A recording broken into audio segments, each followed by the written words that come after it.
So you're getting shoulder pain at the moment. Are you finding that moving the shoulder around tends to hurt, especially around the front or up the side when you lift it? Maybe you're starting to feel stiff, rigid. Maybe you've been diagnosed with tendonitis. Maybe you've been diagnosed with a frozen shoulder, and that's what I want to talk to you about today. How all these things fit together and how you may be suffering with frozen shoulder and what that actually is. Hey, I'm Trevor Jacuti, and if you're loving our videos, please like and share our videos. The more information we can get out to people, the more people we can help, and the better it helps everybody in our society, which really is our goal with doing all this type of stuff. If you do have any questions as we go, please just type them out and below, and I'll aim to answer them as we go. Otherwise, you're always free to welcome to message me at any given time or post up at any given time, and I'll get back to you as soon as I can. All right, let's talk about frozen shoulders, and let's talk about what they are, because there's a lot of misunderstanding about what a frozen shoulder actually is and the mechanism that occurs around it. So most people understand frozen shoulder means unable to move it, it's stuck, rigid, but that's kind of like the end result of a frozen shoulder, not the start. So let me walk through with what we understand to be potentially the cause of a frozen shoulder. All right, so the big key thing here is this thing called your bicep muscle, which is this muscle that you can see coming up through here. So the bicep muscle, as it suggests, splits into two. It bifurcates. Part of this actually comes up and attaches just deep in here to an area called your coracoid process, which is this little thing that sits just here.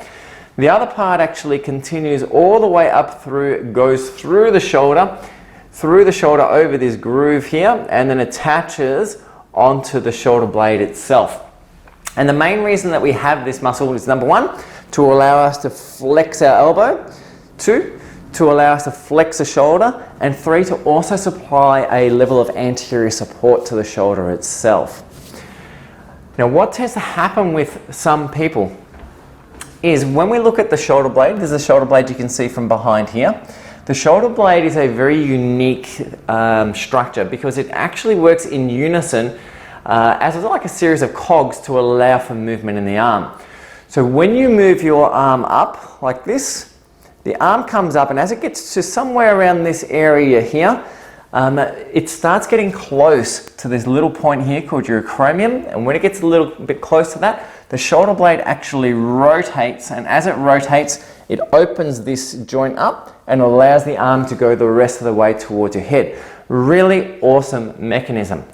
Neurologically, it is very, very complicated though, because what needs to happen is we need to have initially our shoulder blade stuck against the shoulder, it's against the rib cage, and then it needs to let go at a very specific point and allow for movement so that your arm can come right up. And this is what we call scapulohumeral rhythm. Okay, it's a pattern that exists, like a dance that exists between the arm that's coming up and then the lateral rotation of the shoulder blade itself.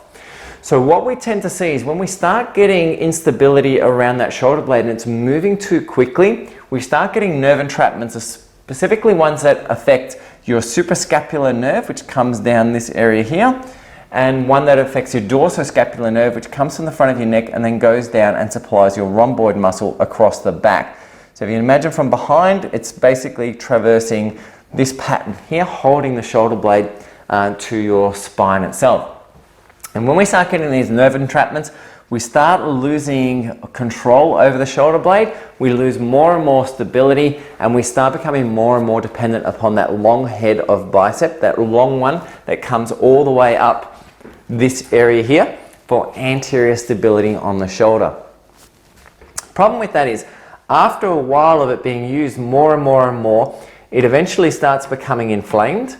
And as it becomes inflamed, that inflammation starts traveling up that head of that tendon all the way through. And it's a very, very unique situation we have with the long head of the biceps. And that is that it is the only tendon that actually crosses through a joint in the entire human body. And this is why we tend to see frozen shoulders occur, but we don't tend to see frozen knees, frozen ankles, frozen hips, anything like that. Because what happens is that inflammation then traverses through the joint, through that joint space through here. And inflammation's main goal, remember, is to heal. It's to create growth and healing. So when you start getting inflammation laid down inside the joint itself, The result of that inflammation is you start getting scar tissue occur. As that scar tissue gets laid down inside this joint through here, it starts restricting motion. And as that motion gets more and more restricted, eventually we start losing the freedom within the shoulder itself. Okay, and this is our frozen shoulder process.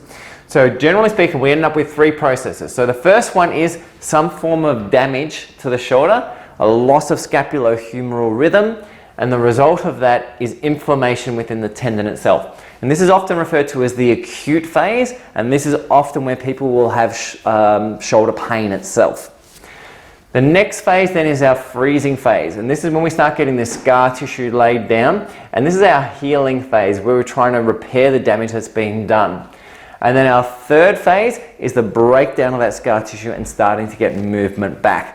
That whole process is quite often an 18-month to 2-year process. It can take a long time to go through that entire process. Interestingly, there is a very, very unique situation with frozen shoulders that we're now aware of, and that is that people with blood sugar irregularities, especially type 2 diabetics, are the ones at highest risk for these issues. And in fact, about 50% of diabetics who will get it in one arm will get it in both, which is a very interesting situation. But what we do understand, and you can go back and look at my other videos on this, is that when you start having high levels of insulin, you activate what's called the D5D enzyme, and the result of that is you start becoming more and more inflammatory, more and more inflammation that goes and goes. And as we said before, it's the inflammation that exists along that tendon that gets into the joint that really leads to the whole process. So the more inflammatory you are systemically, the greater the chance this is going to be of happening. So when we start looking at dealing with frozen shoulders, really what we want to do is get to it in the initial phase, right at the very start when that long head of bicep inflammation is occurring, that change in that scapulohumeral rhythm, get to that immediately as quickly as we can, correct it, and if we can correct it really quickly, then hopefully we can keep all of this process from occurring and shorten that 18-month, 2-year time frame down to perhaps a couple of months. But time is critical. We've got to get to these things as quickly as possible, and you need to put the mechanisms in place really quickly to try and limit the damage that's occurring right through there.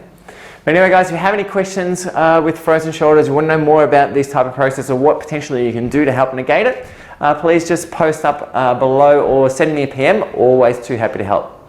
Catch you in the next vid. Bye for now.